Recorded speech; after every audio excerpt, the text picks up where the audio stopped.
Saya ada tengok satu video di TikTok pasal Buya Syakur. Dengar tak? Ya, Dengar. Pakcik, dengar. Buya Syakur tu seorang, kalau menurut saya dia tu orang berilmu lah dalam agama Islam. Sebab saya ada banyak tengok video-video dia. Tapi ada dalam satu video tu saya tertarik. Sebab Buya Syakur sendiri dia pernah berpendapat peristiwa Isra' Mi'raj Nabi Muhammad tu tak jelas, dia kata. Seolah-olah macam dia tak percaya, walaupun dia tak cakap secara langsung dia tak percaya, tapi dari gaya maklumat yang dia berikan tu dia macam cakap tak betul juga. Macam mana tu? Macam mana Abang Juma melihat benda ni? Dalam video Abang Buya Syakur tu saya tengok dia kata peristiwa Isra' Mi'raj tu tak ada, dia kata. Dia seorang ulama Islam Indonesia tu. Macam mana tu Abang melihat tu?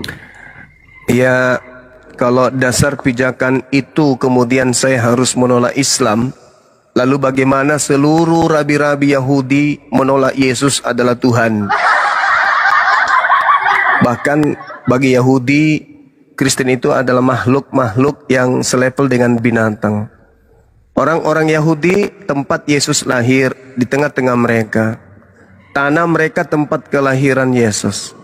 Tapi tak ada satupun dari mereka kemudian mendirikan sebuah sekte agama yang berbau Kristen dan mendudukkan Yesus itu sebagai Tuhan. Kalau Buya Syakur satu-satunya manusia yang mengatakan Isra' Mi'raj itu tidak benar, ya biarkan aja dia jadi buaya. Toh kami tidak berkiblat kepada dia. Orang yang aneh dengan keilmuan yang tidak Islami bagi kami ya lelucon. Al-Quran iman kami. Al-Quran mengatakan Bismillahirrahmanirrahim. Subhanalladzi asra bi'abdihi lailan minal masjidil harami ilal masjidil aqsa. Kalau ada orang mengatakan itu tidak benar, itu ragu, ya dia sudah kufur, berarti meragukan Al-Quran. Meragukan Al-Quran itu adalah kufur. Berarti dia ingkar terhadap syahadatnya. Tak ada Tuhan selain Allah. Aku bersaksi. Tapi Al-Quran diragukannya, dibatalkannya. Orang itu jatuh kepada kekufuran. Dan memang di internal Islam mengakui bahwa ada orang-orang yang non-Muslim tampil seperti Islam, tapi ternyata mereka itu adalah orang kafir. Pura-pura fasih di dalam membahas Al-Quran, membaca Quran, memakai titel ulama, tapi ternyata mereka adalah orang-orang titipan. Mereka C6, mengaku ulama, bisa mengaji, tapi ajarannya itu menghantarkan Islam untuk murtad. Itulah orang kafir yang menggunakan pakaian Islam, sebagaimana apa yang dicontohkan Paulus, berpura-pura supaya bisa menggiring manusia menyembah kepada makhluk yang keluar dari kubur. Makanya dia tidak pernah mendapatkan panggung, hanya di kalangan mereka saja. Al-Quran menyatakan Subhanalladzi asra, Maha suci Allah yang telah memperjalankan kemudian nabinya Muhammad pada malam hari dari Masjidil Haram ke Masjidil Aqsa. Masa dia nggak percaya kemudian? Sementara Tuhan turun ke bumi percaya. Jadi bayi dibunuh manusia percaya, gitu maksudnya. Kan parah. Sementara Tuhan katanya maha bisa.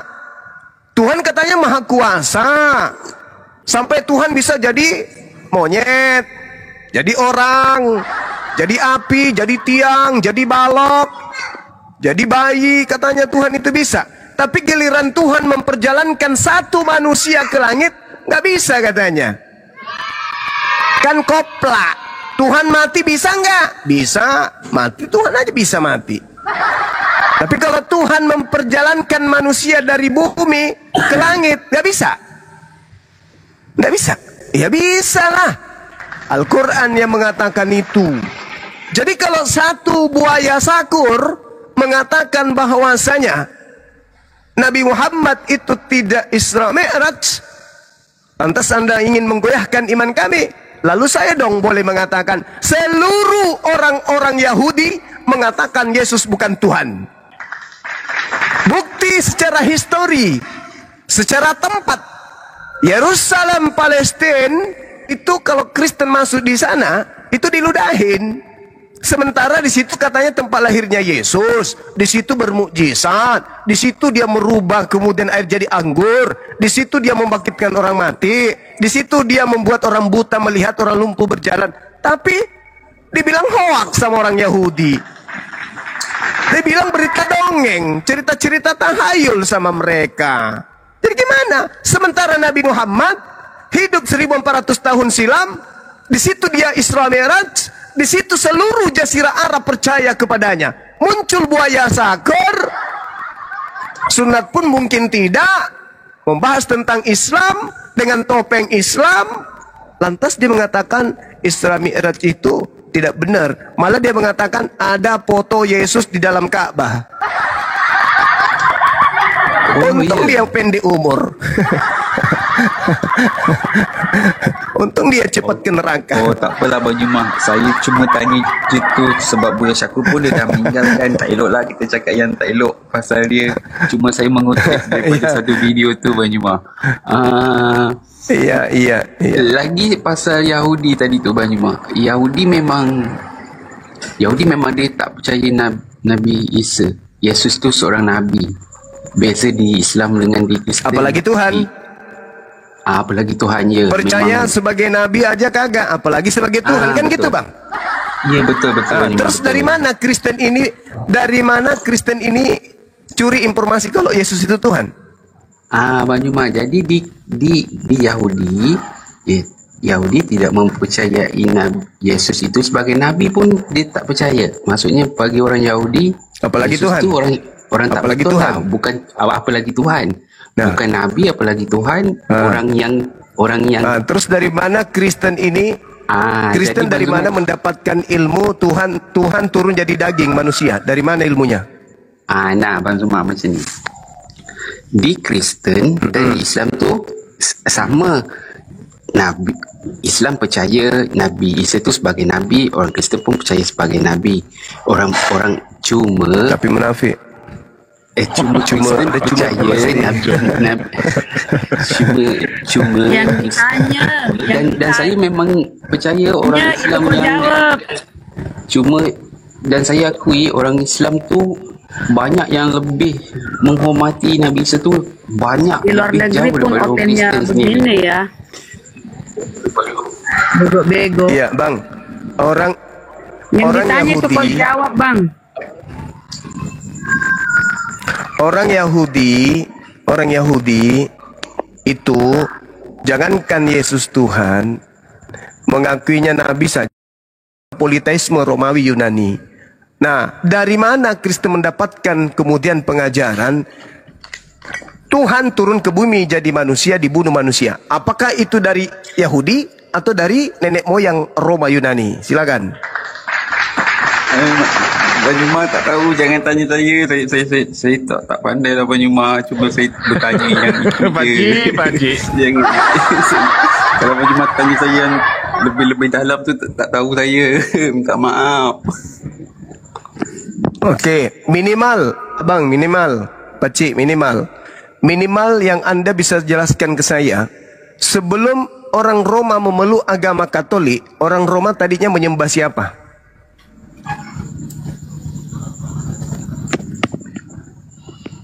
Orang Roma menyembah siapa sebelum kedatangan Nabi Isa di tengah-tengah bangsa Yahudi itu ke? Ya, Maksudnya ya. dia orang ni penyembah dewa-dewa, penyembah dewa-dewa dia orang. Betul. Betul sebut pakcik. Pintar. Sejatinya ketika mereka berpindah kepada ajaran Yesus, sejatinya mereka sunat dulu dong. Ketika mereka pindah ke ajaran Yesus, sejatinya mereka meninggalkan kebiasaan lama, menyembah kepada sosok dewa yang nusul menjadi manusia. Sejatinya ketika dia benar-benar pindah ke ajaran Yesus, jangan makan babi, dan mereka harus sunat, dan mereka merubah ibadah-ibadah moyang mereka hari Minggu berubah menjadi hari Sabtu. Betul?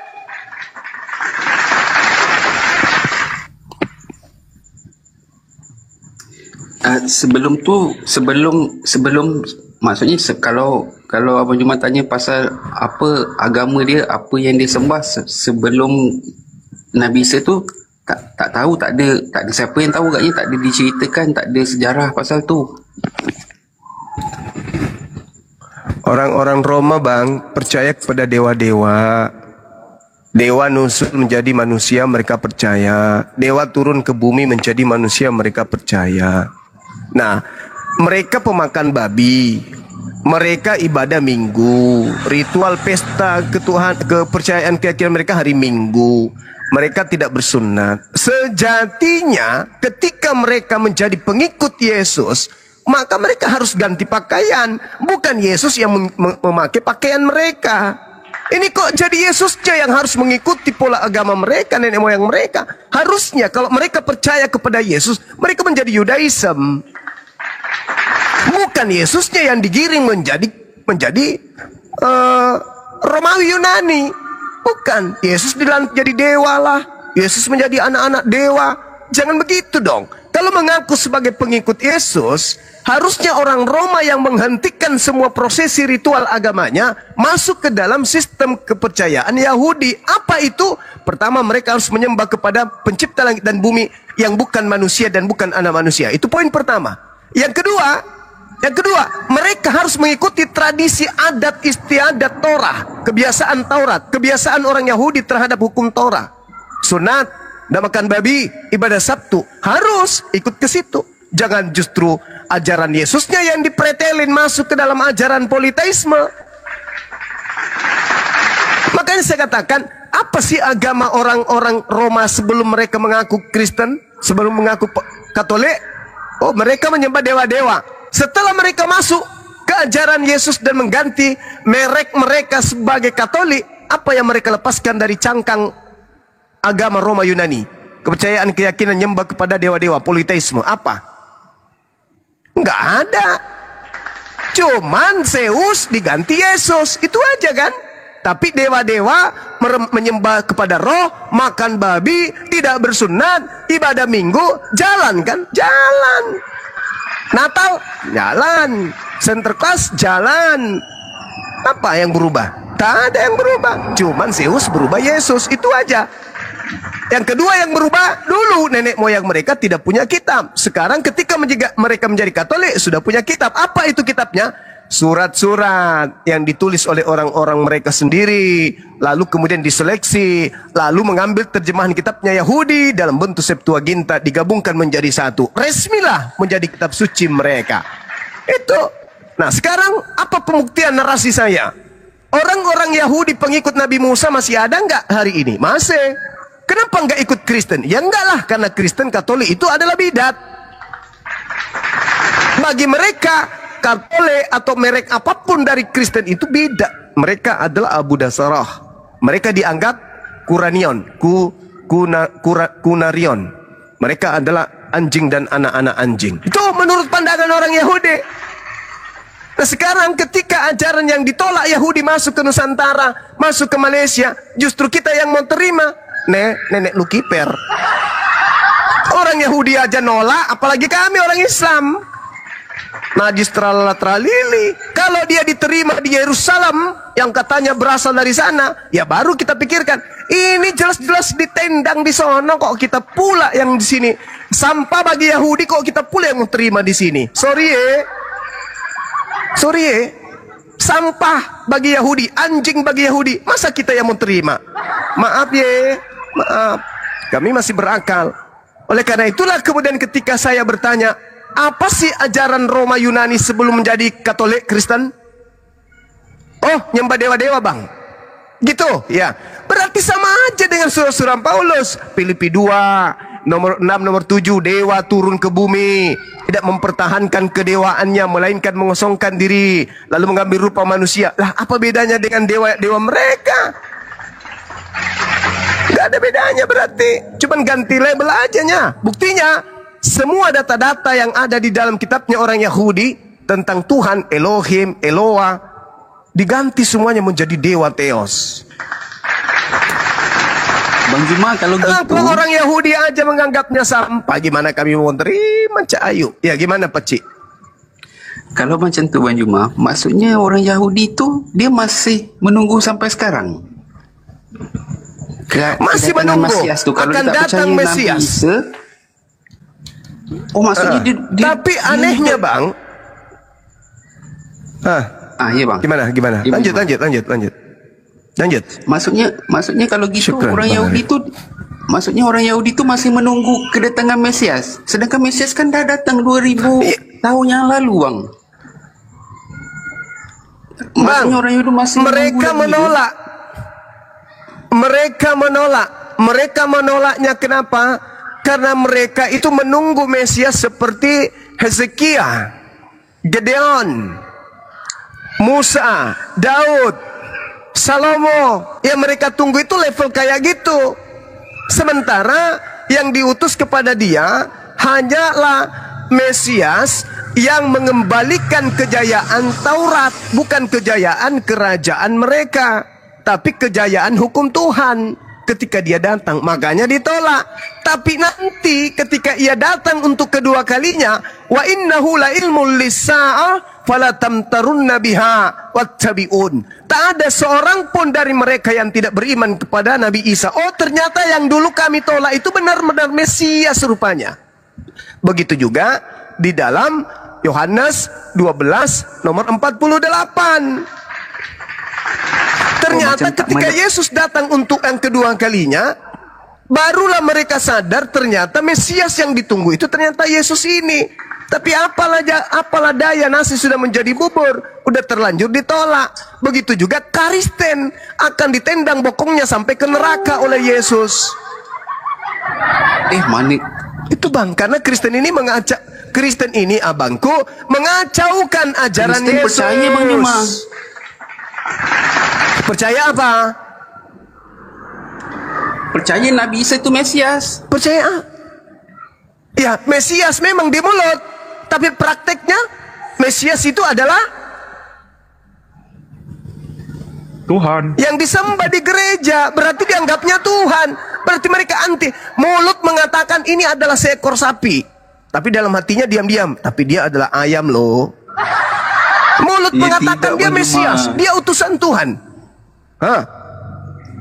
Tapi faktanya di gereja kalian menyembah dia, berarti kalian tidak menganggapnya Mesias. Karena Mesias itu cuma level manusia yang diurapi Tuhan. Dituhankan, berarti mulut mengatakan dia Mesias, tapi prakteknya dia adalah Tuhan dewa. Makanya Yesus mengatakan, percuma mereka memuji aku dengan mulutnya, percuma mereka beribadah menyembah aku, percuma. Sebab apa yang mereka kerjakan adalah perintah manusia. Percuma. Makanya kalian diusir. Matius 7 nomor 22-23. Pada hari terakhir nanti banyak orang akan memanggil aku Tuhan, Tuhan, Tuhan, Tuhan tu. Bukankah kami bernubuat pakai namamu, mengusir setan, bermujizat pakai namamu juga, wahai Yesus? Aku Yesus berkata pada saat itu, enyahlah daripadaku, aku tidak mengenal kalian. Kalian semua adalah pembuat kejahatan. Halilintar. Apakah abang mau disepak sama Yesus? Pada hari terakhir nanti banyak orang memanggil aku Tuhan, bermujizat, bernubuat, mengusir setan. Pada saat itulah aku Yesus akan berterus terang kepadanya, enyahlah daripadaku kalian. Siapa kalian ini? Kristen. Karena hanya Kristen yang bermujizat, mengusir setan, bernubuat pakai nama Yesus. Bang Juma, maksudnya Nabi Isa ini besar juga ya, tokoh Nabi Isa ini dalam Islam, sebab yang datang di akhir zaman tu pun Yesus ya. Yes, kenapa bukan betul. Rasul? Kenapa bukan Nabi Muhammad? Pintar sekali abangku ini. Kenapa bukan Nabi Muhammad yang datang? Pertama, karena Nabi Muhammad tidak pernah muncul duplikatnya untuk menyesatkan manusia. Tidak ada Nabi Muhammad keluar dari kubur pada hari ketiga. lalu keluar. Kepadaku telah diberi kuasa, baik di surga maupun di bumi. Pergilah, jadikanlah seluruh bangsa menjadi muridku. Nggak ada yang kayak gitu-gitu. Sedangkan duplikat Yesus ada. Ada yang mencoba menyesatkan umat manusia dengan berpura-pura menjadi Yesus. Siapa dia? Penyesat. Di mana Yesus mengatakan itu? Banyak dalilnya. Ketika dia mengatakan Matius 24 nomor 4, nomor 5 sampai nomor 30. Ketika dia mengatakan dalam Lukas 21 nomor 8 sampai nomor 12. Waspadalah kepada penyesat yang datang kepadamu dengan memakai namaku dan berkata akulah Kristus. Mereka akan menyesatkan banyak orang. Apa itu maksudnya? Ada penyesat datang memakai nama Yesus. Penyesat ini menyesatkan banyak orang mengatasnamakan Yesus. Aku Yesus, aku Yesus, aku Kristus. Maka dia turun untuk yang kedua kalinya. Kenapa dia harus turun? Dia di hari terakhir nanti akan dihakimi oleh Tuhan pencipta langit dan bumi. Dalam Al-Quran surah Al-Ma'idah ayat 116-117 Allah berfirman kepada Nabi Isa, wa isqalallah ya Isa a'anta qulta linnas, wahai Nabi Isa, apakah engkau yang mengajarkan orang-orang ini menuhankan dirimu selain daripada aku? Apa kata Nabi Isa? Qala subhanaka ma yakunu li an aqula ma laysa li bihaqq. Maha suci engkau ya Allah, aku tidak pernah mengajarkan sesuatu. Hah? Di surah berapa tuh tadi? Di Al-Quran ya? Al-Quran surah Al-Ma'idah ayat 116 sampai 117. Aku tidak pernah mengajarkan mereka untuk menuhankan diriku. Aku tidak punya hak mengatakan sesuatu yang bukan hakku untuk aku katakan dan aku sampaikan. Makul tulahum illa ma amartani bi. Aku pada saat aku turun di tengah-tengah mereka, aku hanya mengajarkan sembahlah Allah, Tuhanku dan Tuhanmu. Yohanes 12:49-50. Aku tidak berkata-kata dari diriku sendiri. Apa yang kukatakan adalah apa yang diperintahkan untuk aku katakan dan aku sampaikan. Dan apa yang kuperintahkan itu adalah firman yang benar, yang adalah berasal dari Bapa yang hidup. Adalah firman yang hidup, adalah hidup yang kekal. Lalu dikatakannya lagi, wahai Maria, jangan kusentuh aku. Pergilah kepada saudara-saudaraku. Katakan kepada mereka, aku akan pergi kepada Tuhanku dan Tuhanmu. Ani abudullah, Rabbi wa Rabbakum. Yohanes 4, nomor 24. Dan nomor 22.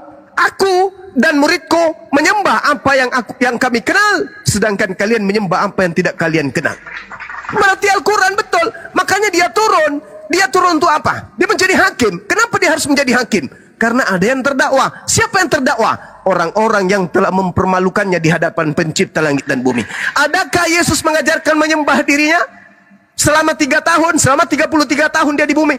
Adakah dia mengajarkan sembahlah aku? Tidak. Lalu siapa yang mengajarkan Kristen berbondong-bondong hari Minggu untuk menyembah Yesus? Siapa yang kemudian mengajarkan orang Kristen pada hari Minggu berbondong-bondong menyembah kepada Kristus Yesus? Siapa yang mengajarkan itu? Yesus kagak, ibunya Yesus kagak, bapak tirinya kagak, murid-muridnya juga kagak. Lalu siapa yang mengajarkan? Berarti nubuatan tergenapi di Kristen. Kata Yesus, waspadalah kepada penyesat yang datang kepadamu memakai namaku dan berkata akulah Mesias, akulah Kristus. Mereka akan menyesatkan banyak orang. Mana banyak orang yang memakai nama Yesus Kristus di atas muka bumi ini? Kristen. Tak ada yang lain. Berarti penyesat yang banyak itu siapa? Kristen, bang. Siapa lagi? Ada nggak kelompok manusia banyak yang membawa nama-nama Yesus di dunia ini selain Kristen? Tak ada. Ada nggak yang bermujizat mengusir setan pakai nama Yesus di atas muka bumi selain Kristen? Tak ada. Yesus turun ke dunia untuk yang kedua kalinya, sebagaimana yang dikatakan, tanda kedatanganku adalah matahari menjadi gelap, bulan tak bercahaya, bintang-bintang berjatuhan, kuasa langit berguncang, dan aku akan nampak di tengah langit sebagai anak manusia. Wa innahu la ilmul lis-sa'ah fala tamtarunna biha wattabi'un. Ketika Nabi Isa turun untuk yang kedua kalinya, ternyata dia membawa tanda hari kiamat. Matius 24 nomor 27, 28, 29, 30, 31. Tanda kedatanganku adalah tanda datangnya hari kiamat. Apa itu? Matahari menjadi gelap, bulan tak bercahaya, bintang-bintang berjatuhan, kuasa langit berguncang. Akan nampak di tengah langit aku sebagai anak manusia. Seluruh manusia akan melihat aku dan seluruh manusia akan meratap. Subhanallah. Apa yang diterangkan Al-Quran? Nabi Isa turun sebagai pertanda datangnya hari kiamat. Berarti yang kalian sembah itu siapa? Yang datang kepada Paulus itu siapa? Yang kalian puja-puja di gereja itu siapa? Kenapa kalian ditendang? Enyahlah daripada aku kalian semua adalah pembuat kejahatan. Itulah fungsinya Yesus turun. Nabi Muhammad untuk turun kedua kalinya, untuk datang kedua kalinya, ngapain? Ngapain? Toh kebenaran sudah disampaikan. Wa qulil haqqu mir rabbikum. Kebenaran Islam sudah ditorehkan. Bimbingan manusia sudah diberikan. Yang hak sudah jelas, yang batil sudah jelas, jalan lurusnya sudah jelas. Apalagi? Silakan Anda milih. Anda mau kafir silakan, Anda mau beriman silakan. Ngapain saya turun? Semuanya sudah kutorehkan. A sampai Z sudah kujelaskan. Ini yang harus kau lakukan, ini yang tidak boleh kau lakukan. Pada hari ini telah kusempurnakan nikmatku, dan aku ridha Islam itu adalah sebagai agamamu. Siapa yang mau beriman silakan, siapa yang mau kufur silakan. Untuk apa dia datang lagi? Tak penting kan? Yang datang itu yang disalah artikan, yang disalah jalankan ajarannya, yang dilencengkan ajarannya. Dia malu di hadapan Tuhannya sampai dia berkata, "Ma qultu lahum illa ma amartani bi ani ubudullah rabbi wa rabbakum." Aku tidak pernah mengajarkan itu. Yang aku sampaikan adalah sembahlah Allah Tuhanku dan Tuhanmu. Itu jelas kan? Ada enggak Yesus mengajarkan menyembah dirinya? Ada enggak? Enggak ada. Tapi Yesus mengajarkan cukup menyembah kepada ilah yang telah mengutus dirinya. Selesai. Begitu bang. Makanya Yesus datang karena ada yang terdakwah. Siapa yang terdakwah? Yang diusir. Siapa yang diusir? Yang memanggilnya Tuhan, bermujizat, mengusir setan pakai namanya. Siapa itu? Ayo mari kita sama-sama menyebutnya. Siapa itu? 1, 2, 3. Aliteng. Dah selesai.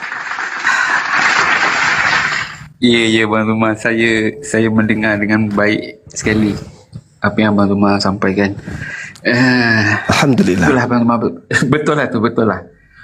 Memang agak bingung memang sebenarnya kalau kita ke dalam lagi tu memang bingung. Kalau kami final bang, kami nggak bingung. Ketika Yesus berkata ayat hidup 14 kekal sampai itu, 16. hidup kekal itu, sabar bang. Nanti giliran Anda. Hidup kekal itu kan kita kejar hidup kekal kan? Bukan mati kekal yang kita kejar, hidup kekal. Kata Yesus, hidup kekal itu adalah mereka mengenal Engkau satu-satunya Tuhan yang benar dan mengenal Yesus Kristus yang Engkau utus. Nah, Yesus mau didudukkan kepada siapa? Sementara Tuhan itu satu-satunya, yaitu yang mengutusnya. Kalau Yesus duduk sebagai Tuhan juga berarti dua-duanya. Salah konsepnya berarti. Shema Israel, Adonai Eloheinu, Adonai Ahad. Markus 12 nomor 29. Ketika dikatakan Yesus juga Tuhan, berarti Yesus salah. Harusnya Yesus rubah. Hidup kekal itu adalah mereka mengenal kita. Dua-duanya Tuhan yang benar. Tapi itu tidak dia ucapkan. Yohanes 17 nomor 3. Hidup kekal itu adalah mereka mengenal Engkau satu-satunya Tuhan yang benar dan mengenal Yesus Kristus yang Engkau utus. La ilaha illa anta wa ana Yesus Rasulullah. Selesai bukan? Makanya dalam Al-Quran, wa isqala Isa banu Maryam ya bani Israel inni Rasulullah ilaikum. Jelas Nabi Isa di dalam Al-Quran menjelaskan kalau dirinya hanyalah Rasul bagi umat Israel saja. Matius 12 nomor 24, aku diutus hanya kepada domba yang sesat dari umat Israel. Matius 10 nomor 5 nomor 6, Yesus berpesan kepada ke-12 muridnya agar jangan ke bangsa lain, melainkan pergilah kepada domba-domba yang hilang, yang sesat dari umat Israel saja. Iya betul. Mazolang generasi. Abangku, ini terakhir. Dalam kitab Wahyu 3 nomor 9 diterangkan, orang yang bukan Israel, orang yang bukan Yahudi, mengaku-ngaku sebagai orang Yahudi padahal tidak seperti itu sebenarnya, maka mereka adalah jemaat iblis. Anda bukan Yahudi, Anda bukan Israel, ngaku-ngaku pengikut Yesus. Dalam kitab Wahyu 3 nomor 9 Anda disebut jemaat apa? Jemaat setan. Maka wajar Yesus mengusir. Itu sebenarnya Tuhan masih cinta kepada kalian. Kenapa? Tuhan masih menitipkan simbol-simbol di dalam Bible. Meskipun itu bukan firman Tuhan, tapi karena berdasar terhadap Al-Quranul Karim menerangkan wa makaru wa makarallah wallahu khairul makirin. Mereka membuat makar terhadap Nabiku Isa alaihissalam.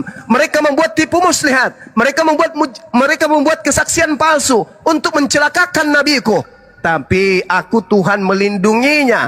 Aku adalah sebaik-baiknya pembalas kejahatan. Mereka ingin merubah Yesus utusan dirubah menjadi Tuhan. Tapi ketika mereka mencatat, Tuhan kemudian membalas catatan-catatan kalian dengan mereka dengan memalingkan tulisan itu sendiri untuk mereka sendiri. Jelas itu, Bang. Yesus mengaku diutus untuk siapa? Bani Israel. Ya, gimana? Tak mungkinlah Tuhan membalas kejahatan dengan kejahatan, Bang. Itu Tuhan tu terlepas daripada sifat membalas kejahatan, Bang. Salah ente. Tak Yesus, maha kasih Tuhan tu loh kalau gitu. Baik. Dengarkan. Justru karena Tuhan maha kasih, maka Tuhan memberikan aturan sebelum menghukum. Yang salah, pola di dalam agama Ariteng. Apa itu? Tuhan di dalam agama Kristen itu bukan Tuhan yang maha kasih. Kenapa? Karena Tuhan sudah membuat manusia jatuh ke dalam dosa sebelum manusia itu dikandung ibunya. Dosa waris. Orang belum lahir sudah bawa dosa katanya. Hei, Tuhan apa ini? Saya belum makan sudah dibilang kenyang. Ajaran Kristen itu diajarkan dengan doktrin manusia lahir membawa dosa. Setiap orang itulah dosa waris. Dosa waris kematian setiap orang katanya. Padahal dari awal manusia dicipta tidak pernah dijanjikan hidup kekal. Awal berdosa, manusia itu tidak akan mati. Tolong tunjukkan dalilnya. Ini, yang lain diam. Saudara Nathan, meja saya menghadap ke Anda sekarang. Ini semua orang akan mati. Tolong tunjukkan di mana dalilnya Adam dicipta untuk kekal di Gan Eden. Kalau ada, saya turun sekarang komal, besok saya nikah lagi. Mana? Tunjukkan. Bang, tunjukkan kalau ada dalilnya. Dalilnya, saya minta. Aku menciptakan Adam untuk hidup kekal di Gan Eden, itu tunjukkan dalilnya. Kalau ada, saya turun malam ini, berhenti jadi apologet, besok saya nikah lagi. Ayo, mana? Mana tunjukkan dalilnya? Maka itu ada larangan makan buah pohon larangan. Apa pula? Mana dalilnya? Saya minta dalil. Mana dalil? Marilah kami menciptakan Adam untuk hidup kekal. Dalil mana? Dalil. Gantian Pakcik. Dalil. Pakcik di bawah gantian. Pakcik Nathan gantian. Dalil. Butuh dalil saya. Malah Tuhan mengatakan, silakan. Menyembah mungkin yang dikatakan dosa waris tu, setiap bayi yang dilahirkan itu berdosa, maksudnya tu kedepannya tu mungkin bila dia membesar, takkan manusia tu tak boleh kalau begitu melakukan dosa, kan? Maksudnya pasti manusia tu akan melakukan dosa. Kalau begitu pasti juga manusia akan melakukan kebaikan. Betul?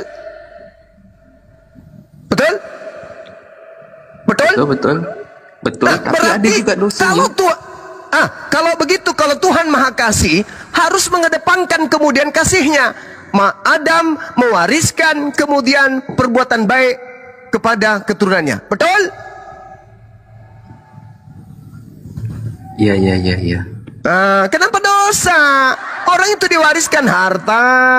Coba saudara Pakcik, kalau Adam tidak makan buah baik dan jahat, apa yang terjadi dengan kita keturunannya? Bisa membedakan baik dan jahat tidak atau tidak?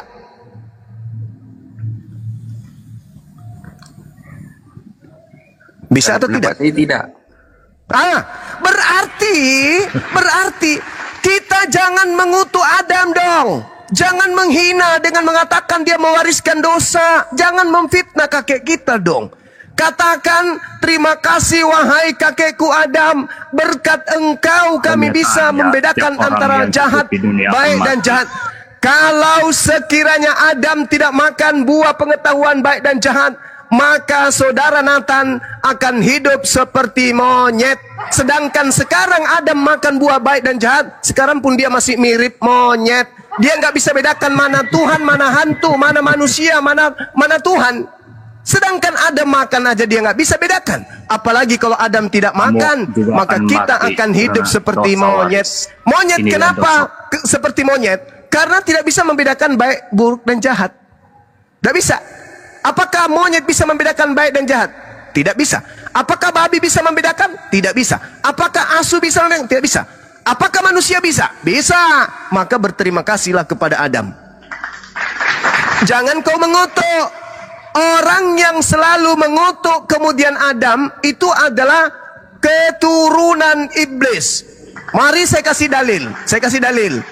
Kejadian 3 nomor 15. Apa kata Tuhan di situ? Keturunanmu iblis akan bermusuhan dengan keturunan Adam. Jadi kalau ada manusia, kalau ada manusia kerjanya hanya memfitnah Adam, menghina Adam, mengutuk Adam, berarti itu bukti kalau dia adalah keturunan iblis. Itu dalil Bang. Kejadian 3 nomor 15. Aku Tuhan akan mengadakan permusuhan antara keturunanmu iblis dan keturunannya Adam. Nah, keturunan Adam pasti membela Adam. Islam dong. Kristen mengajarkan dan diajarkan mengutuk Adam. Padahal di dalam kitab Kejadian 1:28, laki perempuan ku berkati mereka. Adam keturunannya diberkati. Kejadian 5 nomor 2. Adam laki perempuan keturunannya ku berkati. Dari mana Kristen mendapatkan kemudian ilmu Adam itu dikutuk? Dari mana? Dari orang tuanya. Siapa itu? Sibilisisis. Kenapa demikian? Karena Adam Tuhan tidak sudah mengatakan, dikutuk. Dia keturunanmu akan menjadi musuh bagi keturunan Adam. Jadi kalau ada orang Kristen mengimani Adam dengan fitnah Adam mewariskan dosa, berarti mereka adalah iblis yang hadir di bumi dalam rupa manusia. Atau paling rendahnya, mereka adalah manusia yang terjerat oleh iblis, sehingga mereka dijadikan iblis sebagai senjata-senjata untuk menggait manusia-manusia lain untuk ikut seperti dengan mereka. Halilintar. Bang Juma, tapi di Islam pun Nabi Adam tu kan melanggar perintah Tuhan di Islam tu, lalu diusir dari syurga. Kan di Islam pun sama. Okey. Kan di Islam pun Nabi Adam tu diusir dari syurga pasal melanggar perintah Tuhan juga. Okey. Jadi gini, saudara. Nabi Adam alaihissalam khilaf. Beliau Nabi Adam alaihissalam itu khilaf. Khilaf itu apa? Melakukan satu pelanggaran tanpa sengaja. Beliau dipengaruhi oleh iblis. Bukan berkongko-kongko dengan iblis, tapi dipengaruhi iblis. Yang berkongko itu iblis mempersembahkan korban di atas salib. Yang mengikutinya percaya kepada persembahan yang dilakukan oleh iblis. Tapi Adam tidak. Makanya dalam Al-Quran surah Al-Baqarah apa itu yang tertulis? Fatalaqa Adamu min rabbihi kalimatin fataba alaihi innahu huwat tawwabur rahim. Adam setelah melakukan kehilapan, Adam kemudian menerima beberapa kalimat dari Tuhannya, dan Adam kemudian bertobat. Tobatnya diterima kemudian oleh Allah. Selesai kan? Kalau bertobat dan tobat diterima oleh Allah, karena Allah itu Maha Pengampun, Maha Pengasih, apakah masih mengentaskan dosa kepada keturunannya? Jangankan kepada keturunannya, kepada dirinya saja kagak, apalagi kepada keturunannya. Selesai itu, clear. Lalu bagaimana dengan di dunia? Bung, sebelum Adam dicipta, baik Al-Quran maupun kitabnya orang Yahudi mengatakan, baiklah kami menciptakan manusia serupa dengan gambar kami untuk menjadi pemimpin di atas bumi, baik terhadap binatang yang ada di laut, di udara, di darat. Itu pasti itu. Wa iz qala rabbuka lil malaikati inni ja'ilun fil ardi khalifah qalu ataj'alu fiha may yufsidu fiha wa yasfiku dima wa nahnu nusabbihu bihamdika wa nuqaddisu lak qala inni a'lamu ma la ta'lamun.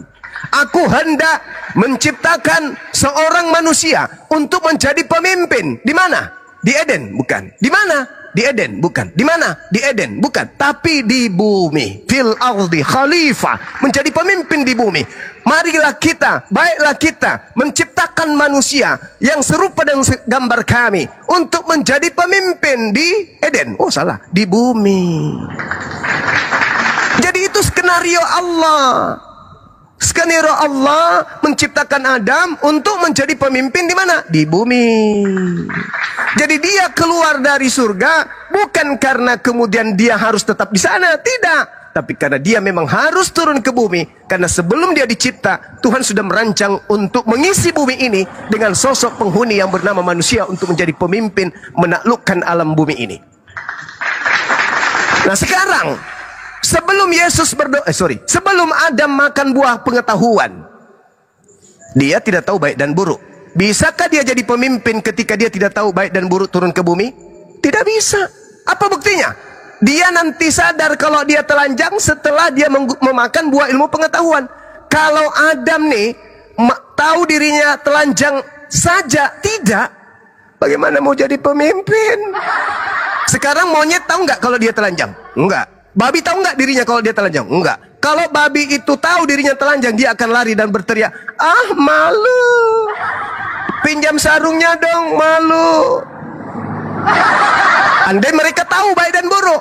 Begitulah keadaan Adam dan juga nenek kita Hawa. Sekiranya dia tidak makan buah ilmu pengetahuan baik dan jahat, dia akan beranak cucu yang banyak. Kenapa? Dia dicipta lengkap dengan kelamin, tapi tidak tahu baik dan buruk. Maka apa yang terjadi? Mereka hanya bercocok tanam, anaknya di mana-mana banyak, tapi dia tak layaknya seperti monyet. Kenapa?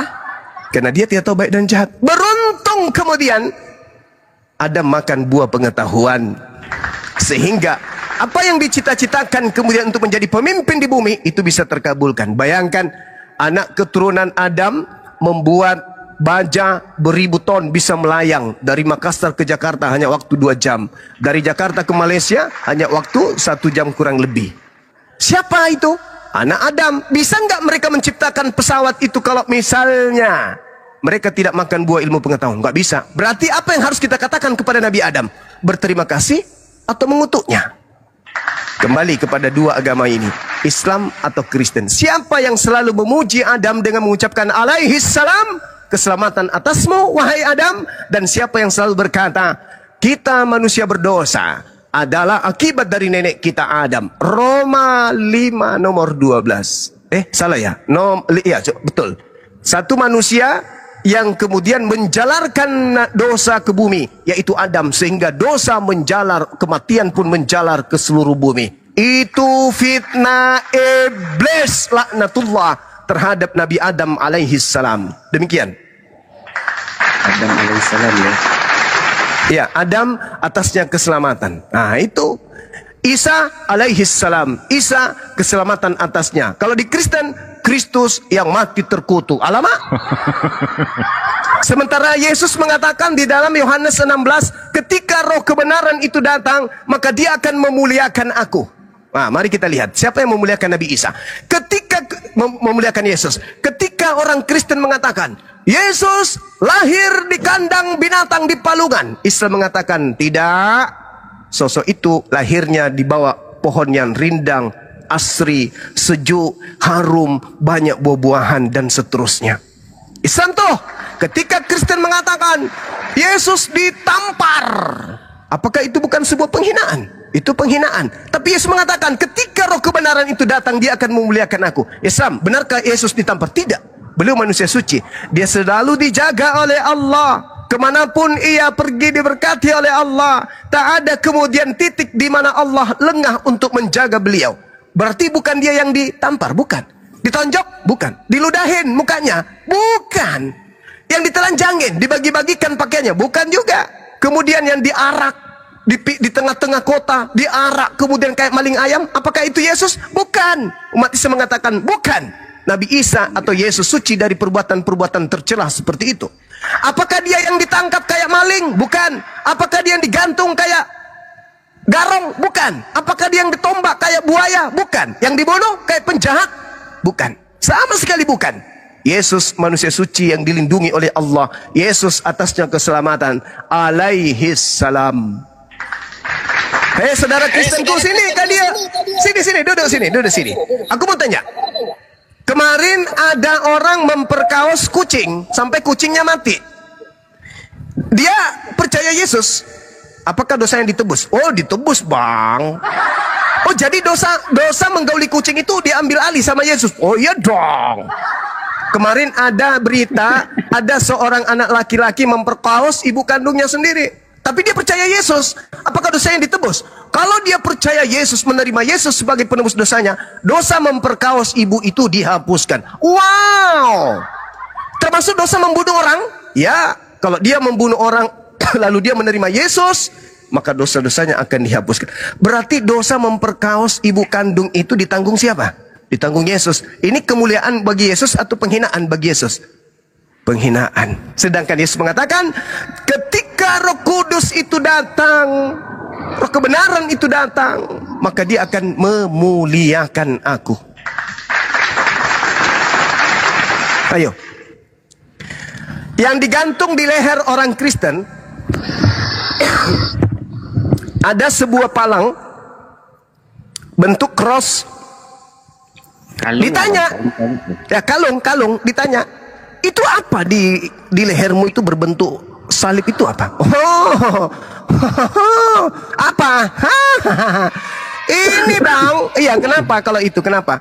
Ini bang, iya kenapa? Kalau ini ada setan diperlihatkan setan, kenapa setannya? Lari bang, ah ya serius, bukannya setan yang menggiring kemudian Yesus ke situ? Oh iya juga ya. Bukannya setan yang menggiring kemudian Yesus untuk mati di salib? Oh iya juga ya. Terus apalagi? Apa? Kau ingin bicara tentang apa yang di lehermu tergantung ini? Ini lambang keselamatan bang. Bukannya di situ tempatnya Tuhanmu mati dikutuk? Iya juga ya. Berarti yang kau gantung itu adalah dua kayu berbentuk horizontal yang kemudian vertikal, tempat Tuhanmu mati dengan cara mengenaskan. Betul? Betul. Itu tempat penyiksaan. Yes. Kamu ajaran kasih ya. Kenapa kamu melanggengkan tempat penyiksaan Tuhanmu di lehermu? Nih, kesimpulan terakhir bang. Sini bang, sini. Aku mau tanya. Salib itu lambang keselamatan atau lambang kutukan? Lambang keselamatan atau lambang kutukan? Kalau Anda mengatakan lambang keselamatan, nah ini kan penyiksaan. Tempat penyiksaan ini. Di situ ditampar, di situ diludahin, di situ diminumkan kemudian asam anggur asam, di situ ditombak. Semuanya itu penyiksaan. Anda katakan itu keselamatan? Ah, masa sih? Coba tengok dulu. Galatia 3 nomor 13. Kristus telah menebus kita dari kutuk hukum Taurat dengan jalan menjadi kutuk karena kita, sebab ada tertulis, terkutuklah orang yang digantung di atas tiang salib. Salib itu tempat orang yang digantung yang terkutuk. Kenapa jadi keselamatan? Kata Paulus, salib itu adalah tempat orang yang dikutuk oleh Elohim. Nah, coba kita masuk ke dalam perjanjian lama. Ulangan 21, 22, 23. Apabila ada orang yang melakukan dosa sepadan dengan hukuman mati, lalu kau gantung dia di atas pohon, jangan kau biarkan mayatnya semalam-malaman. Sebab manusia yang digantung terkutuk oleh Elohim, jangan kau biarkan mayatnya menyentuh tanah yang diwariskan Tuhanmu kepadamu. Berarti salib ini tempat kutukan Tuhan. Iya ya, masih mau pakai? Ngeri mas. Tapi di rumahmu banyak lambang-lambang kutuk itu masih ada di rumah lo. Tempat Tuhanmu disiksa masih ada di rumahmu. Jadi kamu ingin melanggengkan kemudian penyiksaan terhadap Tuhan lo. Bukankah ini ajaran aneh? Bukankah ini ajaran aneh? Kenapa kamu kemudian tidak menggantungkan di lehermu itu palungan? Kenapa? Pada hari ini telah lahir bagimu juru selamat di kota Daud. Anda ada embel-embeli lagi situ. Pada hari ini terlahir bagimu juru selamat Kristus Tuhan. Wah, itu lebih bagus lagi tuh. Kenapa enggak palungan itu kamu gantung? Itu tempat lahirnya Tuhan. Gantung palungan. Jangan tempat matinya Tuhan yang kau gantung. Jangan-jangan kamu ini pasukan sibilisis yang berpura-pura jadi pengikut. Ayo. Kau pilih mana? Kedatangan Tuhan atau pembunuhan Tuhan? Ya pilih kedatangan Tuhan lah bang. Karena kedatangan Tuhan juru selamat bagi dunia. Oke, kalau begitu apa lambang atau simbol yang bagus? Kandang bang. Kalau kandang kau gantung di lehermu bisa bungkuk kau. Cukuplah kau bikin karikatur kecil, palungan saja. Tapi kalau salib itu, aduh, tempat penyiksaan, tempat kutukan. Orang-orang yang melakukan dosa, seluruh dosa, itu tempat siksaannya itu salib pada zaman itu. Kok kamu bangga sih? Ya juga ya. Makanya Nabi Isa turun ke bumi mematahkan simbol kutuk itu. Demikian Saya bikin kopi dulu campur Masako. Lanjut. Silakan Pak Cik, ada tanggapan Pak Terima Cik? kasih Bang Zuma, terima kasih. Ya, sebelumnya saya ucapkan selamat datang buat Abah Nagabonar yang juga ikut nonton di bawah itu, Gurunda. Pak Haji Dede Miswar. Assalamualaikum Pak Haji. Silakan Pak Haji. Waalaikumsalam warahmatullahi wabarakatuh. Itu guru saya itu beli. Masya Allah. Iya. Lanjut Bang, lanjut. Tak tahu nak tanya apa lagi Bang Zuma, tapi itulah apa yang Bang Zuma cakap tu memang masuk akal lah, menurut saya betul lah. Tapi bagi kami orang Kristian, segala ketidaktahuan, segala benda yang kita tak tahu tu semua sudah selesai di kayu salib tu Bang Zuma, macam tu. Tapi ini cuma keterangan, tak ada keterangan yang kuat lah yang menyokong tu. Tapi saya tahu yang itulah selalu dibagi tahu. Segala yang keresahan, ketidaktahuan, segala yang kita tak tahu tu semua dah diselesaikan oleh Yesus di kayu salib. Yang saya faham macam tu je lah Bang Zuma. Sejatinya begini abangku, saya juga pernah kemudian dalam hati saya, dalam pikiran saya nih, sebagai pecinta ilmu yang suka mengkaji, suka menelaah, suka berpikir sampai ke akar-akarnya, pernah terbersit dalam pikiran saya, kalau betul Kristen ini Yesus mati untuk nebus dosa, atau dia mati untuk nebus kutuk, artinya kita harus kembali kepada dalil di dalam Kejadian 3. Siapa yang dikutuk di sana? Ular. Sampai ular itu harus berjalan dengan perut dan makanannya adalah debu. Kemudian siapa yang dikutuk yang kedua? Adam kagak, wanita juga kagak dikutuk istrinya. Adam juga kagak. Yang dikutuk kedua adalah tanah. Nah ini, ketika tanah kemudian dikutuk, maka Adam bersusah payah mencari makan. Ya, ada. Iya kan? Adam bersusah payah mencari makan. Kemudian Hawa susah melahirkan. Lalu kemudian kesakitan saat melahirkan. Dan semakin tumbuh rasa cinta kepada suaminya. Bla bla bla bla dan seterusnya. Oke, kita catat itu, kita bungkus. Kita tunggu timingnya. Tak. Yesus mati di atas salib. Susah payah di dunia cari makan sebab dah dikutuk tanahnya tu. Ya udah. Sekarang Yesus datang bang, menebus itu semua, ketepak, selesai, ketepak, runtuh semua kutukan itu. Pertanyaan saya, apakah manusia tidak susah lagi mencari makan?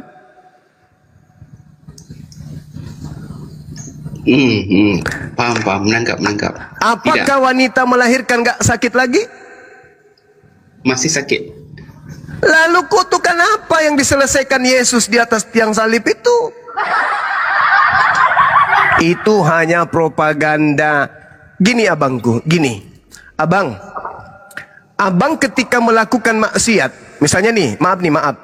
Ketika abang saya ini mencuri, merampok, membunuh, pasti ada kekhawatiran bukan? Aduh, kasihan juga yang aku bunuh, kasihan juga nih yang aku rampok. Tiba-tiba Anda sudah terancam nih penjara 10 tahun, bahkan eksekusi mati.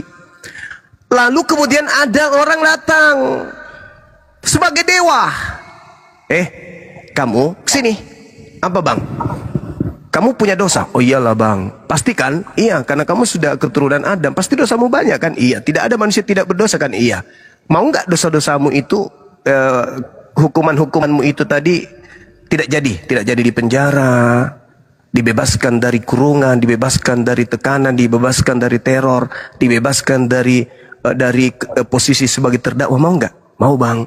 Oke, kamu harus percaya bahwa si bonyok itu mati di atas pohon disengat tawon untuk menebus dosa-dosamu. Mau nggak kau? Yang penting mau bang. Yang penting saya nggak ditangkap polisi. Yang penting saya jangan dipersekusi, jangan saya disudutkan. Boleh, saya percaya dia mati untuk nebus dosa saya dengan cara disengat tawon. Yakin? Oke, mulai hari ini kamu tidak akan ditangkap polisi. Mulai hari ini kamu tidak akan kena musibah apapun. Kamu bebas Kamu yang penting kau yakin dia mati di setengah tahun untuk kau. Oke? Deal? Deal. Mari aku celupkan kau di air ketuban. Ketepak, ketepak, ketepak. Halilintar. Udah selesai. Mau nggak abang begitu? Enak nggak digituin? Sudah melakukan maksiat, ada yang menjanjikan datang. Kalau kau percaya dosa-dosamu, mencuri, membunuh, semua dihapuskan. Asalkan kamu percaya kepada dia yang mati di setengah tahun. Mau nggak? Mau bang, mau bang. Soalnya dosa gue banyak kali bang, please. Apa yang terjadi? Terbentuklah perkumpulan orang-orang ilusi. Mereka berhalusinasi, berhayal terlalu berlebihan. Bahkan mereka nggak menganggap diri mereka hamba Tuhan lagi. Mereka menganggap dirinya anak-anak Tuhan. Habis itu menyanyi pada hari Rabu. Hari Rabu dia menyanyi. Tuhan kita sudah mengambil alih dosa-dosa kita.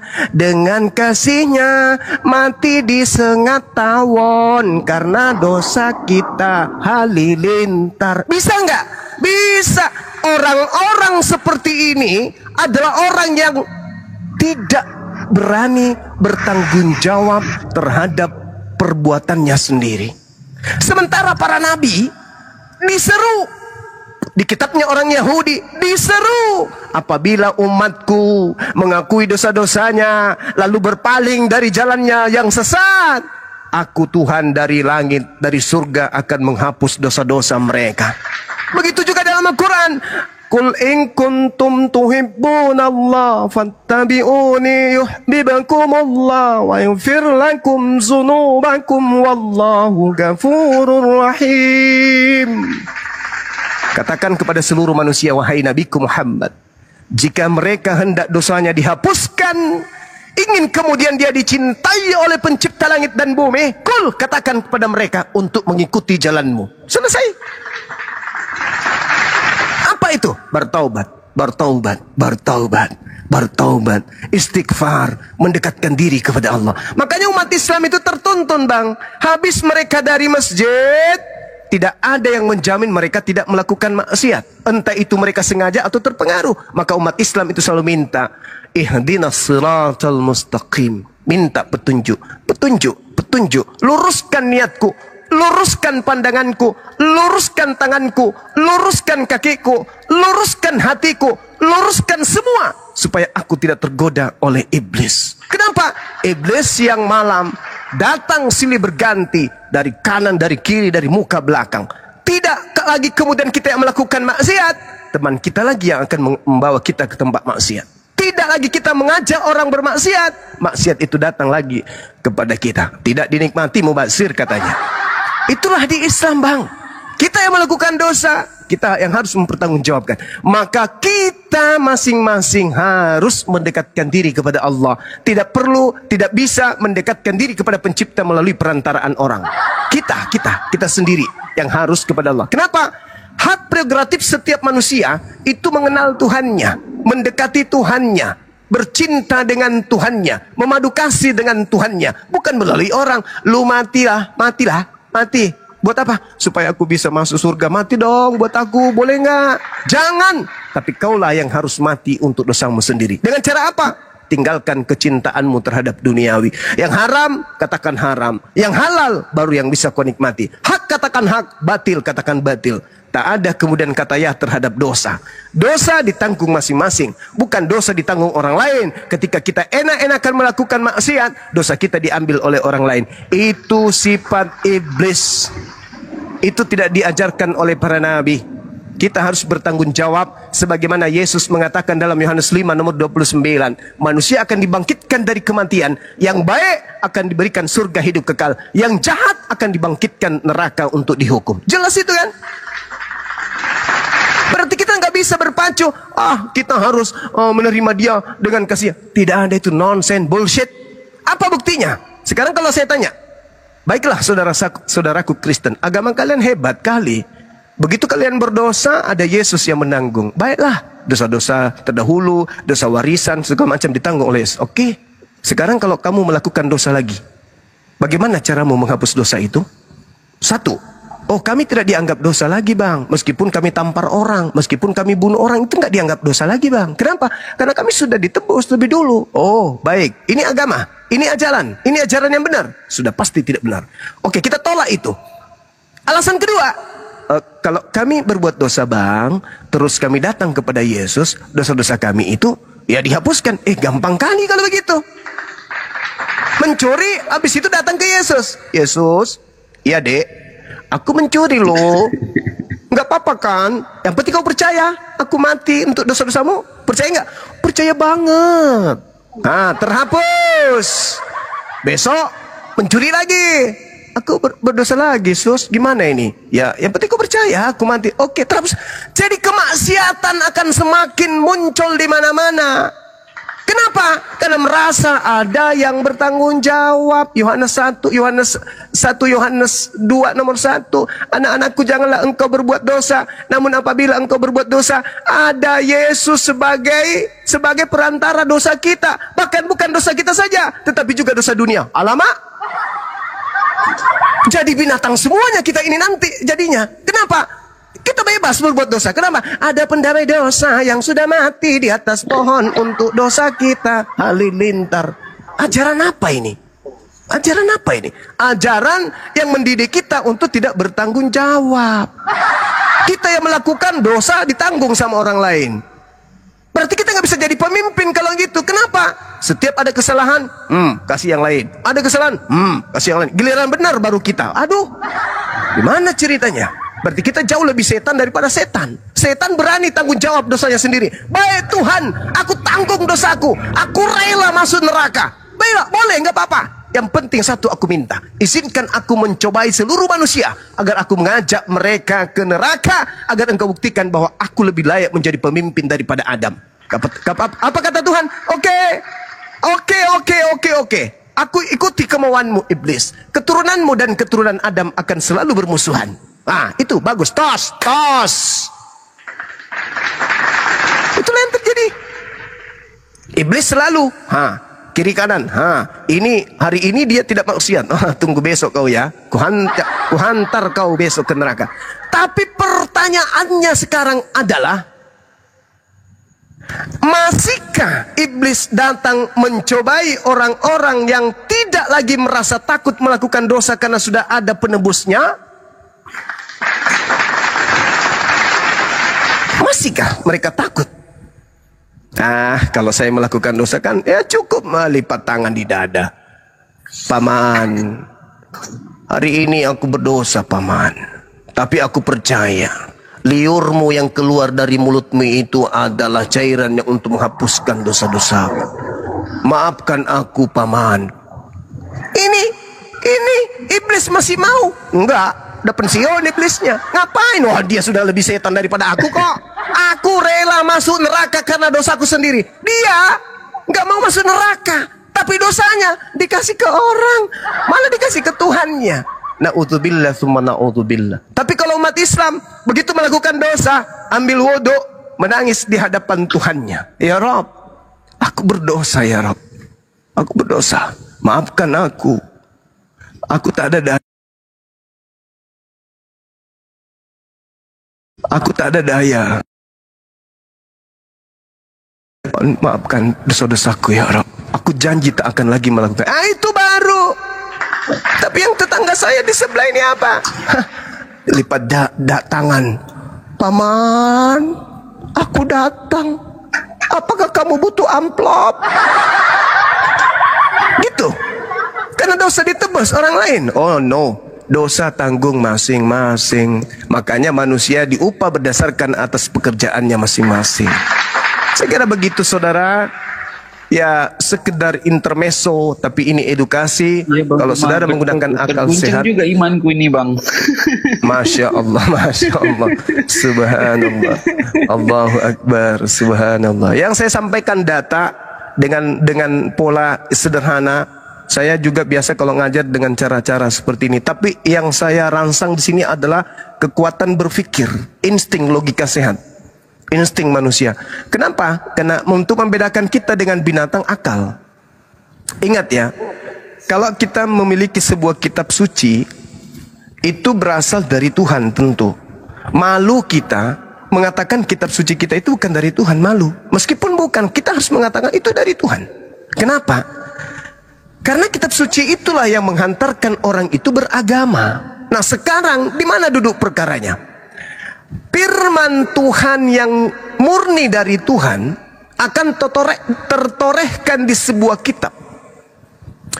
Yang disebut firman Tuhan berarti aturan hakikat yang maha tahu, hakikat yang maha benar, hakikat yang maha menerawang, hakikat yang maha mengetahui hal-hal gaib, hakikat yang maha menyentuh hakikat hal-hal yang tersembunyi. Berarti luput baginya ketidaktahuan aspek apapun itu. Oke, itu yang pertama, kitab suci. Yang kedua, akal. Akal manusia adalah dimensi yang menjadi serpihan cahaya pencipta langit dan bumi yang diciptakan oleh Tuhan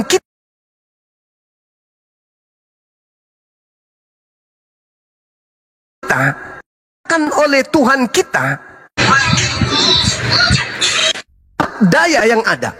Dengan akal manusia bisa membedakan hitam putih, pendek, tinggi, rendah dan seterusnya. Dengan akal manusia bisa mengetahui baik dan buruk. Maka kemudian akal inilah yang menjadi koridor membedakan baik dan jahat tersebut. Maka apa yang terjadi? Ketika akal bisa berpikir, bisa memiliki kehendak yang bebas, dan manusia adalah makhluk intelijensi, maka manusia memiliki unsur free will, bebas, bisa menjadi jahat, bisa menjadi baik. Itu yang pertama. Yang kedua, kitab suci yang berasal dari pencipta akal tentu akan menyelaraskan antara kalamnya, antara firmannya, antara ucapannya, antara ketetapannya dengan kekuatan akal yang dia ciptakan sendiri. Berarti akal adalah ciptaannya untuk membaca item-item kebenaran yang tertoreh di manual book, di sebuah kitab suci. Apabila kitab itu bertolak belakang dengan chip yang dicipta oleh Allah berupa akal, maka yakin dan percaya buku itu bukan berasal dari Tuhan pencipta langit dan bumi. Karena tidak mungkin hakikat yang maha tahu ketika menciptakan akal dengan pola item-item yang ada di dalamnya, ritme, gelombang, not, ketukan yang ada di dalam akal ini, ion-ionnya yang ada dalam akal ini tidak mungkin bisa bertentangan dengan kitab yang berasal dari sumber yang sama. Ini disifati Al-Quran.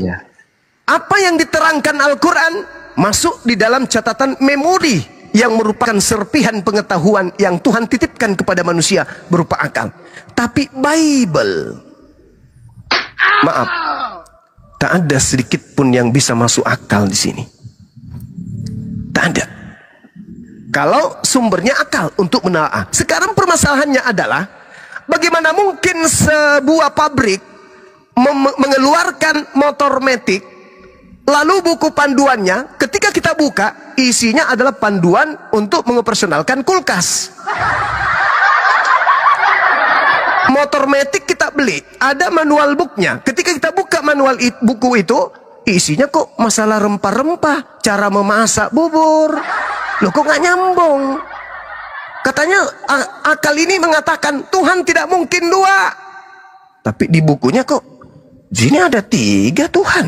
Di mana ceritanya? Akal mengatakan segala sesuatu yang ada di alam semesta ini itu bersumber dari matahari untuk menghidupi atau mempersonalkan semua unsur yang ada. Antara unsur yang satu dengan sistem yang satu itu bisa bergerak dengan adanya sumber cahaya, yaitu matahari.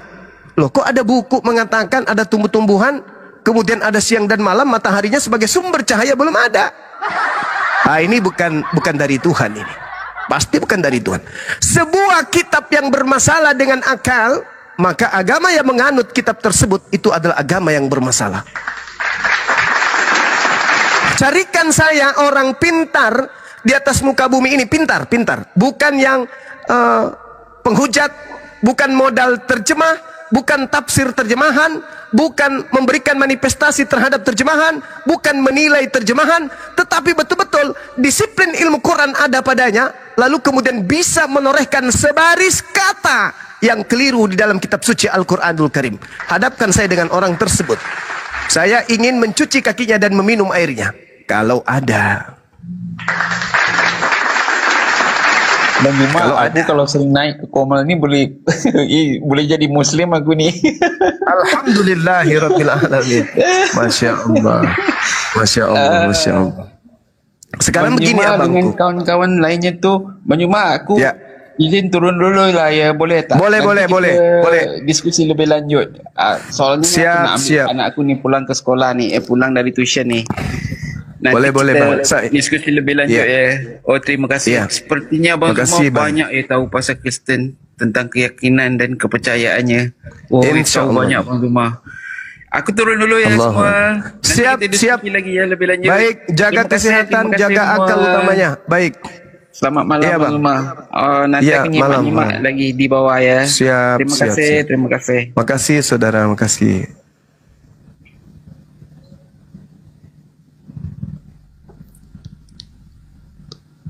Ya Rasulullah, salamun alaik. Ya Habiballah.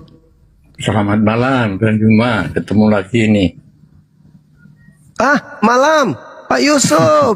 Iya. Apa kabar, Bang? Iya, baik.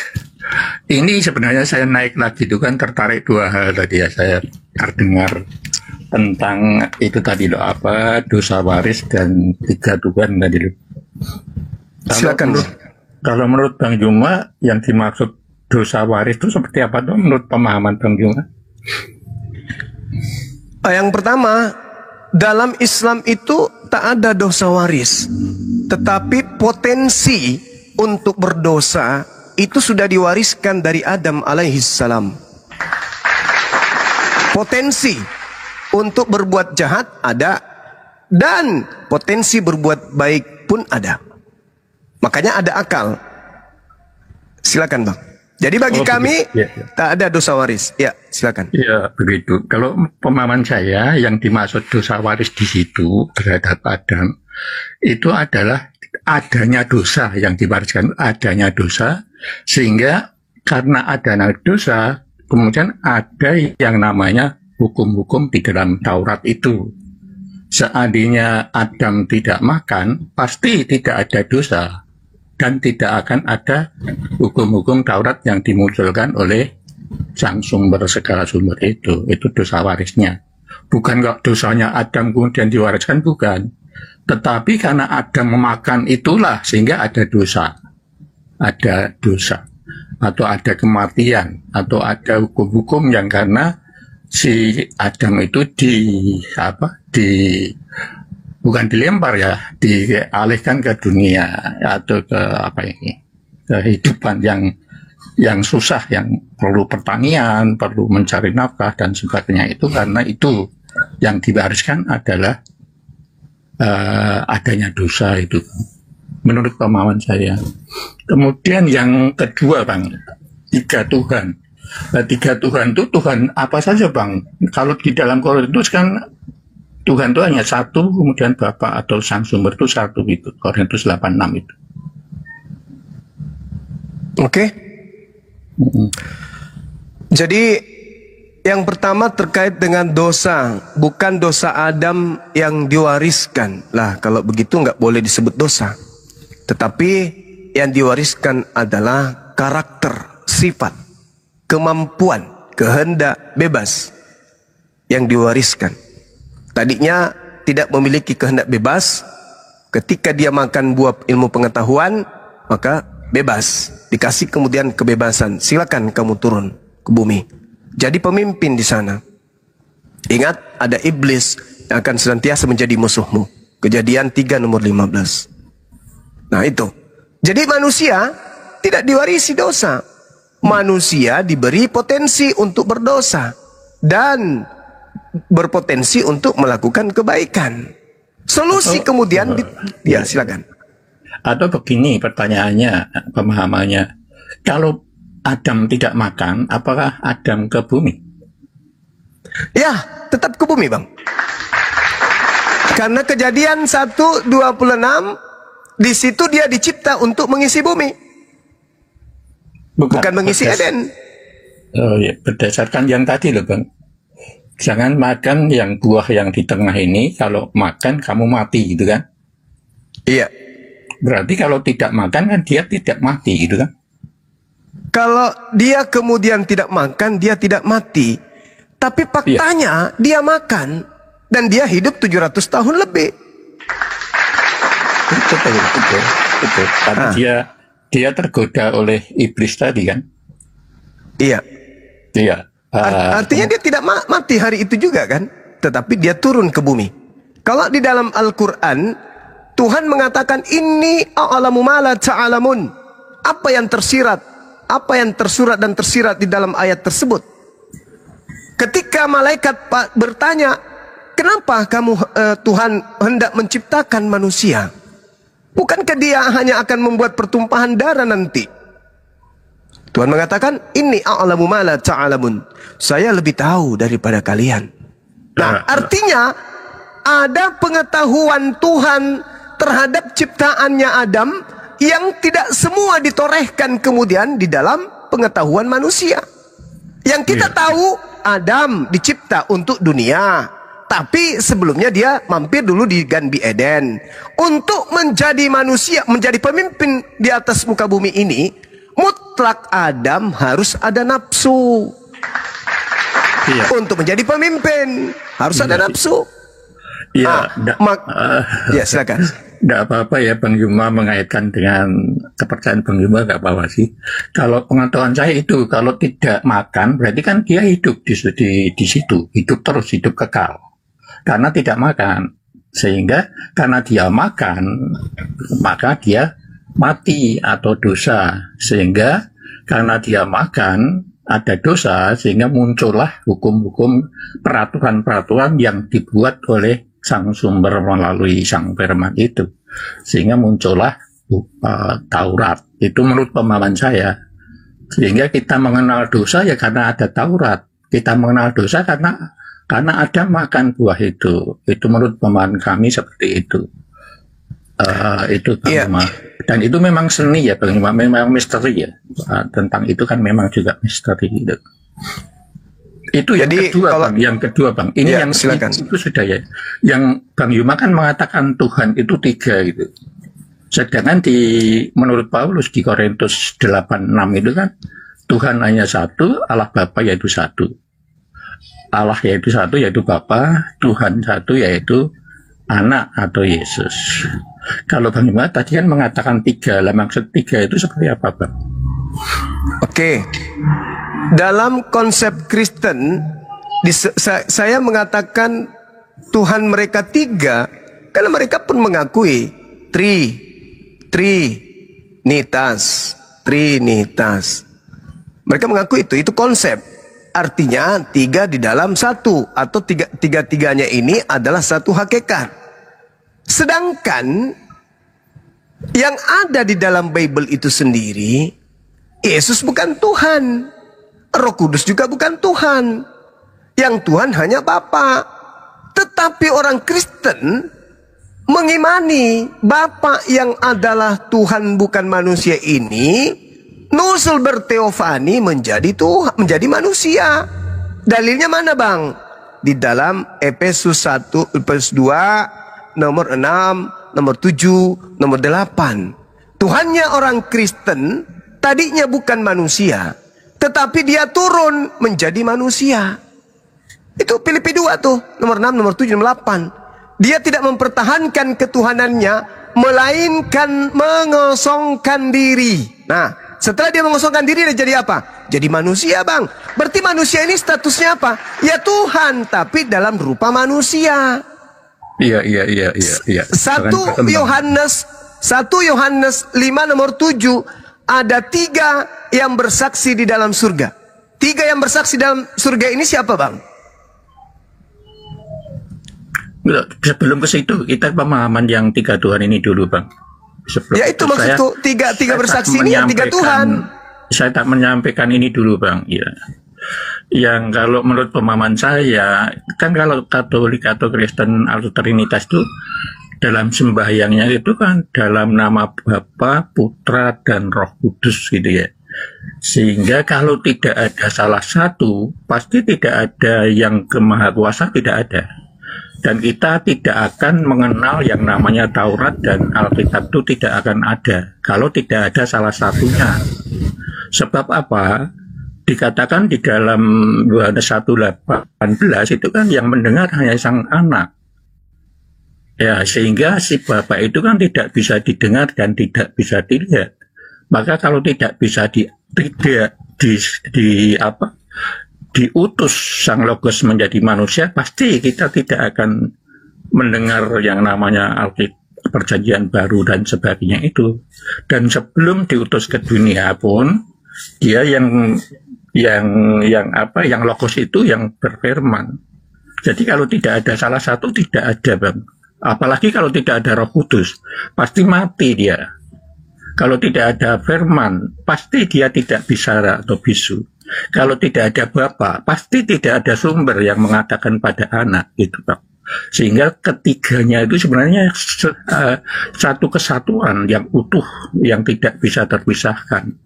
Satu-satunya, gitu, Bang, yang berkuasa, yang maha adil, maha benar, gitu, dan konsisten. Karena mengapa saya mengatakan konsisten? Bapa kan tidak bisa dilihat dan didengar sejak awal mula itu sampai kapanpun tidak bisa didengar dan dilihat. Oleh karena itu supaya bisa didengar dan dilihat, Logosnya itulah yang diminta untuk berfirman atau menyampaikan firman dan melakukan pekerjaan. Memang misteri, Bang, sehingga pemahamannya berbeda-beda. Cuma dua itu, Bang, yang saya diskusikan, dan mohon maaf itu saja. Besok di lain waktu disambung lagi. Oke, Saudara Bang Yusuf. Iya. Jadi saya tak turun. Mau pamit? Ya. Baik. Oke, baik. Silakan.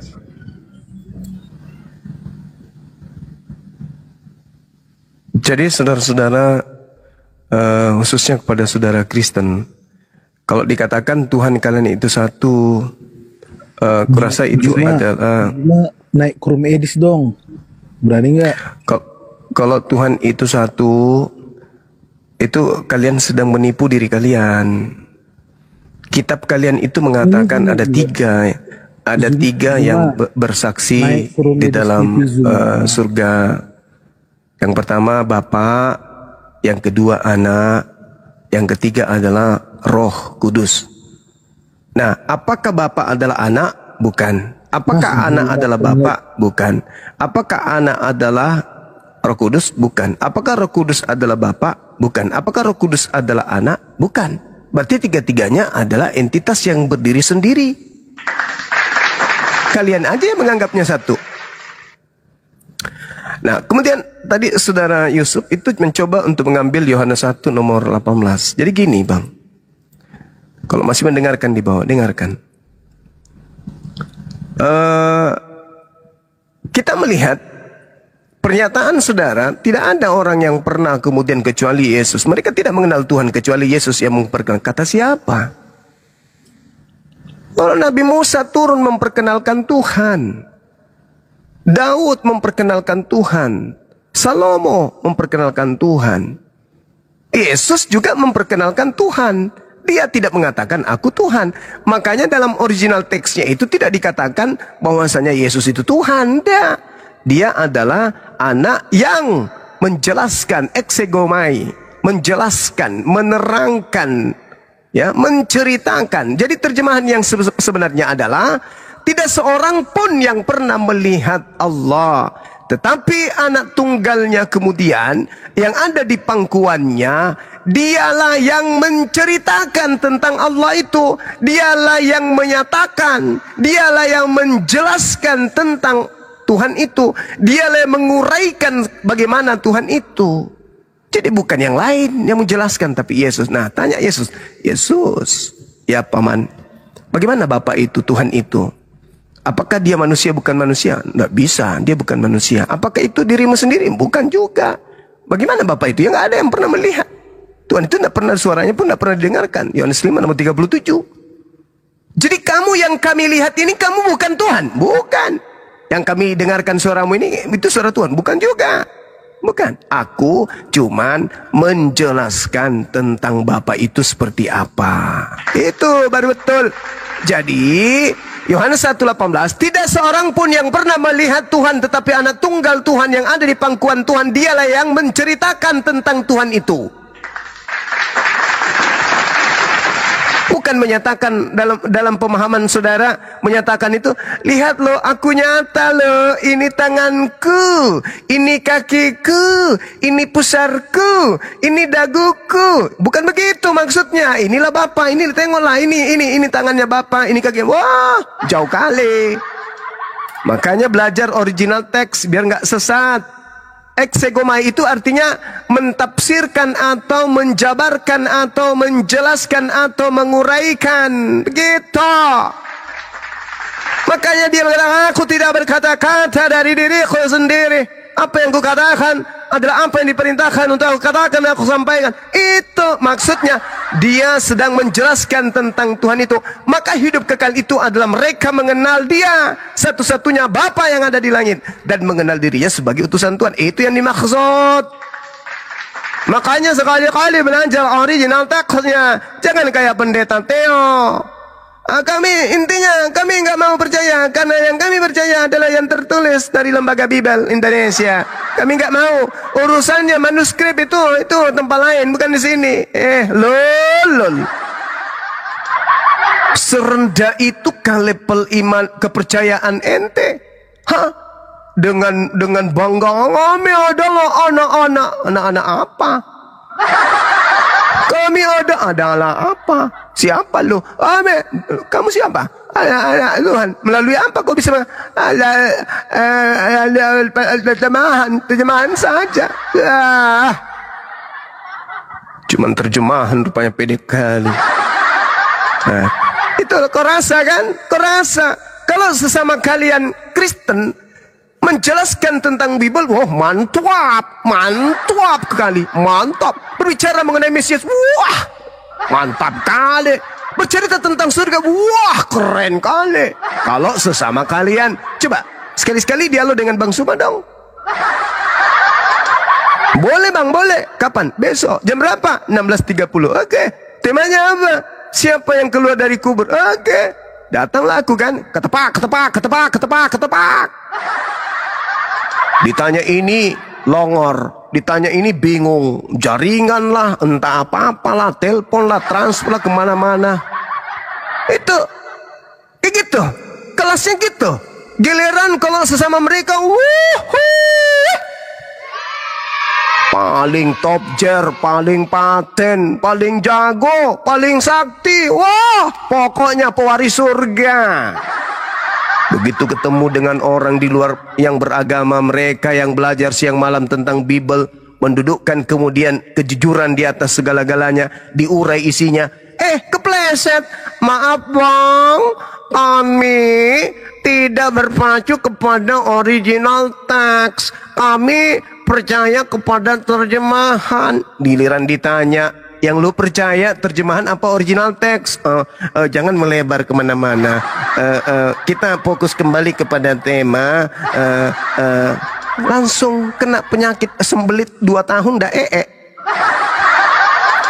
gitu. Hah? Begitu? Belum lagi nih. Lawan Edis. Edis itu lebih pintar kalian dari dia. Lebih pintar kalian. Saya cuman malas saja. Kenapa saya malas? Saya nggak mau berdiskusi dengan orang gila. Nggak mau. Dia mengaku pakar Al-Quran. Alamak. Saya nggak mau. Bodoh amat. Kalau dia pakar Quran, jangan kabur. Nah, suruh baca Quran coba.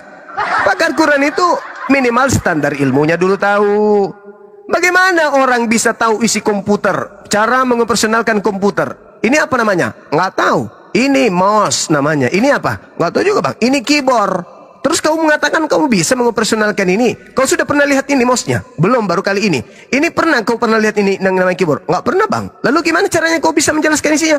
Ya yang penting saya sopatin aja. Yang penting saya ngaku pakar. Saya gini kan gampang. Tinggal saya lihat di Google aja kan. Segampang itu lu mengaku pakar? Hah? Orang belajar berpuluh tahun bisa mengkaji tentang asbabul nuzul, asbabul wurud, nahwu sharaf dan seterusnya. Lu hanya modal daging babi lu bisa bahas Quran, kampret.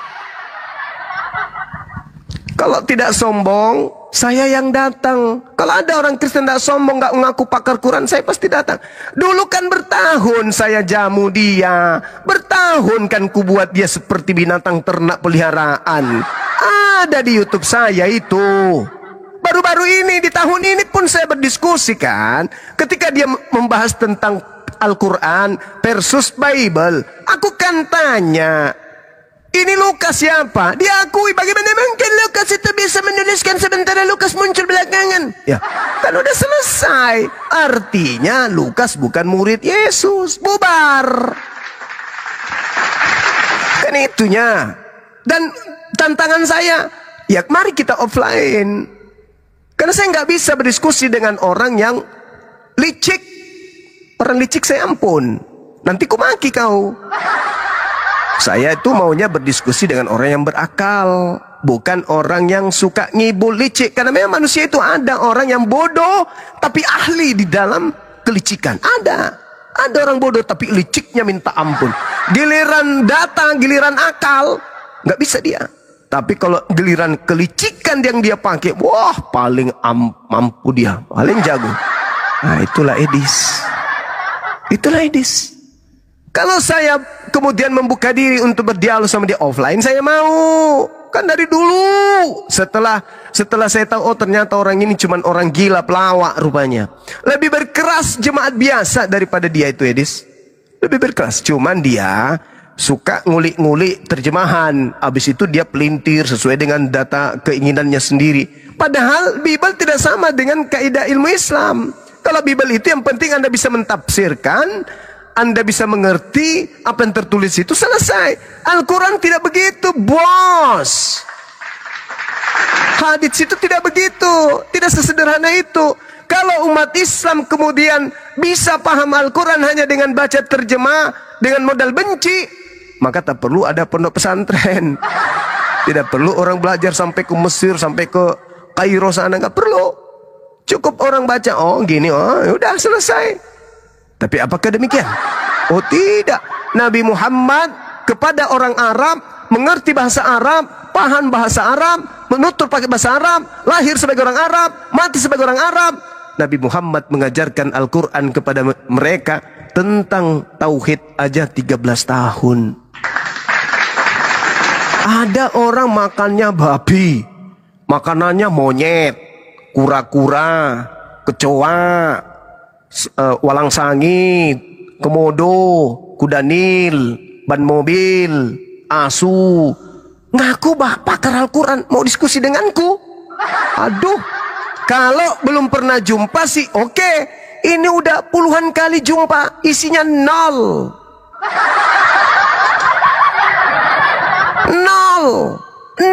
Nol isinya, nol. Cuma dia hebat framing, dia cuma hebat memelintir. Kelebihannya cuma itu.